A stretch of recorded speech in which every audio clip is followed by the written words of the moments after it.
R99 news కి స్వాగతం. Secunderabad అల్వాల్లోని catering వ్యాపారి హత్య కేసును ఛేదించిన పోలీసులు. క్యాటరింగ్ వ్యాపారి అన్వర్ ఇంట్లో పనిచేసే మనోజ్ అనే వ్యక్తి చెడు వ్యసనాలకు బానిసై ఆర్థిక ఇబ్బందుల కారణంగా హత్య చేశాడు. తన యజమానికి ఉన్న సంపదను కొల్లగొట్టాలని పథకం ప్రకారం హత్య చేసిన మనోజ్ అన్వర్ బంధువులు చనిపోవడంతో మధ్యప్రదేశ్ కు వెళ్లగా అల్వాల్లోని ఇంటికి వెంటనే తిరిగి వచ్చిన అన్వర్ కుటుంబ సభ్యులు ఇంట్లో లేని సమయాన్ని ఆసరాగా చేసుకుని అన్వర్ కు అతిగా మద్యం తాగించి గోడకు తలను బలంగా గుద్ది హత్య చేసిన మనోజ్. అన్వర్ మృతి చెందిన వెంటనే ఏటీఎం కార్డు, డబ్బులు, నగదు, ద్విచక్ర వాహనం తీసుకుని పరారైనటువంటి మనోజ్ ఏటీఎం కార్డుతో పాటు అన్వర్ ఫోన్ ఉపయోగించి 2 లక్షల వరకు డబ్బు డ్రా చేసినట్లుగా గుర్తించిన పోలీసులు ఏటీఎం సీసీ కెమెరాలలో నగదు తీసుకెళ్తున్నట్లుగా గుర్తించి మనోజ్ ను పట్టుకున్న పోలీసులు రిమాండ్ కు తరలించారు. 2024లో మనకు కంప్లీట్ వచ్చింది. ఇది అన్నోన్ పర్సన్ చంపారని చెప్పేసి మనకు అప్పుడు వచ్చిన ఇన్ఫర్మేషన్. దాని ప్రకారం అక్కడికి వెళ్తే వాళ్ళ ఇల్లు ఇక్కడ వాళ్ళ లిమిట్స్లో ఉంటుంది. వెళ్ళిపోయి చూస్తే అప్పటికే 3 days అయిపోయి ఉన్నట్టుగా ఆ బాడీని చూస్తే మనకు అనుమానం వస్తుంది. అది 14వ తారీఖు నాడు అట్లా ఉంటుంది. ఈ మర్డర్ చూస్తే మన ఇన్స్పెక్టర్ గారు, లోకల్ ఇన్స్పెక్టర్ వెళ్ళేసి దాన్ని చెక్ చేస్తే అది మర్డర్ కేసు కింద కన్ఫర్మ్ అయిపోయింది. దాంట్లో ఆయన చాలా చాకచక్యంగా అన్ని ఎటువంటి క్లూస్ మిస్ అవ్వకుండా అన్ని తీసి రికార్డ్ చేశారు. దాంట్లో కొన్ని ఇంపార్టెంట్ అక్కడ కొన్ని ఐటమ్స్ తీసుకోవడం వల్ల దాన్ని బేస్ చేసుకొని ఈ కేసును డీల్ చేయడంలో చాలా ఉపయోగపడినాయి. తర్వాత మా క్రైమ్ టీం రాజేందర్ గారు, డిఐ గారు, ఆయన టీంతో దీన్ని చాలా చాకచక్యంగా దీన్ని ట్రేస్ చేయడానికి చాలా కష్టపడ్డారు. దాంట్లో మనకు టెక్నికల్గా చాలా ఆధారాలు కూడా దొరికాయి. వీళ్ళు డిసీజెడ్ గురించి ఏంటంటే ఆయన అన్వర్ మిర్జా అని చెప్పేసి 45 years, ఇక్కడ లాస్ట్ 20 years నుంచి వస్తాడు. నా నేటివ్ వచ్చేసి మధ్యప్రదేశ్. ఇక్కడ వచ్చేసి ఇక్కడ బ్రతుకుదేరు కొరకు వచ్చాడు. అట్లాగే బిజినెస్ చేస్తూ కొద్దిగా సంపాదించేసి క్యాటరింగ్లో దాంట్లో క్యాటరింగ్ ఏదైతే ఫంక్షన్లో క్యాటరింగ్ వాళ్ళతోటి లింకప్ అయి ఈయన దాంట్లో పానీపూరి మాత్రమే ఆ క్యాటరింగ్ దాంట్లో చేస్తుంటాడు. దాంట్లో ఈయన దగ్గర ఎంప్లాయీస్ ఉంటారు, 2 పర్మనెంట్ ఉంటారు. ఈ క్యాటరింగ్ అంటే ఇంకా వేరియస్ ఏదైనా అవసరం ఉంటే అదర్ పర్సన్స్ కూడా ఏదైతే ఇప్పుడు సిస్టమ్ మారింది కదా దాని కొరకు ఈ మిర్చి బజ్జీ చేసే వాళ్ళు వీళ్ళు ఇట్లా చేసి వాళ్ళతోటి లింక్ పెట్టుకుని ఒక 5 members టోటల్ ఈయన అండర్లో ఉంటారు. కానీ ఈ 2 పర్మనెంట్ ఎంప్లాయీస్ వీళ్ళ దగ్గర ఉంటారు. అయితే ఈయన ఎవరైతే అక్యూజ్డ్ వచ్చేసి ఈయన మనోజ్ రాయల్ అని చెప్పేసి ఈయన ఉత్తరాఖండ్కి చెందినవాడు. ఆయన కూడా ఒక సొంత వ్యక్తిలాగా ఆయన నమ్మేసి అన్ని విషయాలు చెప్పేవాడు. ఆయనతోటి ఏదైనా షేర్ చేసుకుని ఉండేవాడు. అయితే ఈ మనోజ్ రాయల్కి రీసెంట్గా కొద్దిగా డబ్బులతోటి ఫైనాన్షియల్గా కొద్దిగా క్రైసిస్ ఉండే. అది ఈయనతోడు అడిగాడు.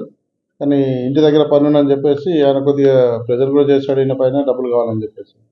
అది ఈయనకి ఏదైతే లోన్ అంటే ఈయన పనిచేసిన వర్క్ ఏదైతే 35,000 ఏదంటే అది క్లియర్ చేసి ఇచ్చి పంపించేసిన కానీ ఆయనకు ఆ అమౌంట్ అక్కడ సరిపోదు.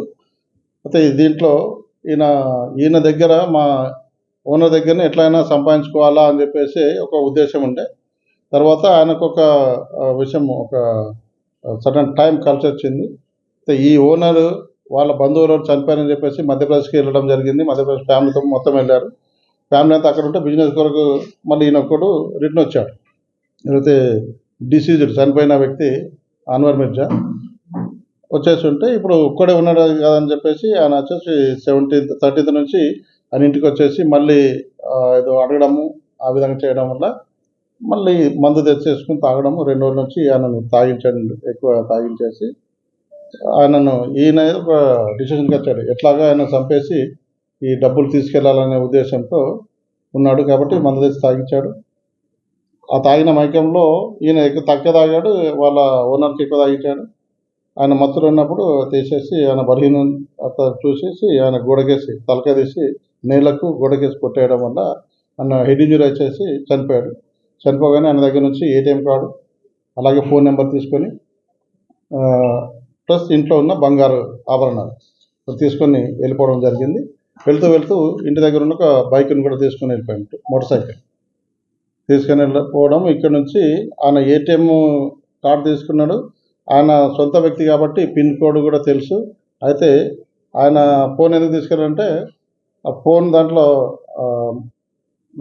ఓటీపీ వస్తుంది కదా, ఓటీపీ కొరకు ఆ ఫోన్ కూడా ఎమ్మటి తీసుకోవడం జరిగింది. దాంట్లో ఈయన దాదాపు 2 lakhs వరకు, అంటే ఆయన ట్రేస్ అవ్వకముందు, అంటే ముందు 1 లక్ష తీసుకున్నాడు. తర్వాత చనిపోయిందని తేలిన తర్వాత నేను కూడా కాదనే ఉద్దేశంలో ఉండాలని చెప్పేసి ఈ డిసీజ్డ్ బాడీని మనము వాళ్ళ ఊరికి పంపించిన తర్వాత ఈయన కూడా క్రిమేషన్కి వెళ్ళడం జరిగింది.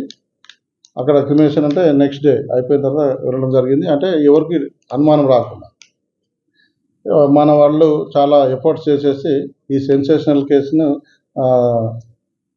ఈజీ చేసేసి దాన్ని టెక్నికల్గా ఆయన పట్టుకోవడం జరిగింది. ఏటీఎం కార్డులో ఎక్కడైతే ఆయన డబ్బులు డ్రా చేస్తున్నాడో ఏటీఎం దాంట్లో ఆయన ఫోటోను కలెక్ట్ చేసుకొని దాన్ని బేస్ చేసుకొని ఆయన మీద నిఘా పెట్టాడు. మళ్ళీ ఏమైందో చూద్దామని చెప్పేసి రీసెంట్గా నిన్న ఇక్కడికి హైదరాబాద్ రావడం జరిగింది. అలా వాళ్ళకు గోడౌన్ ఉంది, ఆ గోడౌన్ దగ్గరికి వచ్చేస్తే మనకు ఇన్ఫర్మేషన్ దాని ప్రకారం వెళ్ళేసి మన వాళ్ళు పట్టుకొని రావడం జరిగింది. ఆయన అడిగితే కన్ఫెషన్లో ఈ మొత్తం రివీల్ చేశారు. గతంలో ఇప్పటి వరకు అయితే ఏమీ లేదు. అయితే ఇంకా ఇన్వెస్టిగేషన్ కూడా పెడతాం. అయితే మనకి ఇక రికవర్ అయితే ఇక్కడ ఒక సెల్ ఫోన్ దొరకలేదు, ఏటీఎం కార్డు ఒకటి, దాంతోపాటు సైకిల్ మోటార్ ఒకటి ఏదైతే దొంగతనం చేశాడో అది తీసుకుపోయి రైల్వే స్టేషన్ కాడ పెట్టాడు పార్కింగ్లో, అది కూడా రికవర్ చేయడం జరిగింది. ఫోను పడిపోయిందని చెప్పేసి అంటున్నాడు. ఏదైతే ఫోన్ తీసుకెళ్ళాడో ఆ ఫోన్ దొరకలేదు. బంగారము తీసుకెళ్ళింది, దానికి అమౌంట్ అయితే 2 lakhs అయితే అమ్ముకున్నాడు అక్కడనే ఉత్తరాఖండ్లో. ఆయనకు తెలిసిన పర్సన్స్ దగ్గర మా ఇంట్లోది బంగారం అని చెప్పేసి ఇంకా వేరే వాళ్ళతోటి సపోర్ట్ తీసుకొని అది బంగారం అమ్మేసుకొని 2 lakhs తీసుకున్నాడు. అమౌంట్ ఏమీ రికవర్ కాలేదండి. దీంట్లో ఎంత అనేది చెప్పలేదు. ఇప్పుడు వీళ్ళని అడిగితే లిస్ట్ తీసుకొని మేము ఎంత పోయిందనేది